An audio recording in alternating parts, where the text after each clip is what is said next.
C'est bon, tu peux défiler s'il te plaît.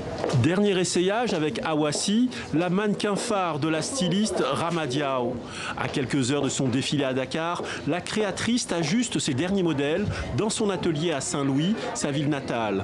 Elle a conçu toute une collection avec du voile mauritanien, très souple, et du pagne tissé sénégalais, à la texture raide.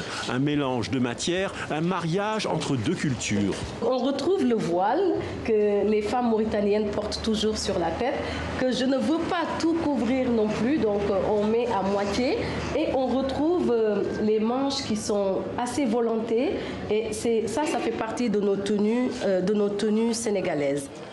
Dernière retouche cet après-midi avec Abou Dem, l'un des couturiers de Rama Diaw. La créatrice a toujours misé sur le savoir-faire local. Elle collabore avec Abou Dem depuis la création de sa marque il y a 10 ans. Ce tailleur était spécialisé dans les tailles basses, le nom des robes traditionnelles sénégalaises. Mais avec Rama, sa pratique s'est diversifiée. Quand elle parle, je sais ce qu'elle veut. Quand elle pense, c'est sa pensée. Rama est autodidacte, elle ne dessine jamais, elle crée tout en temps réel sur une poupée dans son atelier. Son inspiration, elle la puise avant tout dans les rues de Saint-Louis, les codes de la ville où la mode est une tradition. Régulièrement, elle se rend sur les marchés ou dans les petites échoppes, à même le trottoir, pour repérer les dernières tendances de tissus.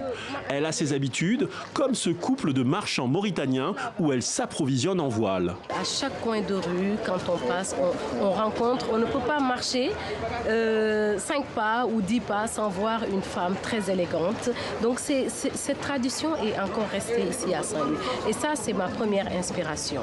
Avec ses créations, Rama Diaw souhaite construire un pont entre les cultures, à l'image de sa ville, Saint-Louis.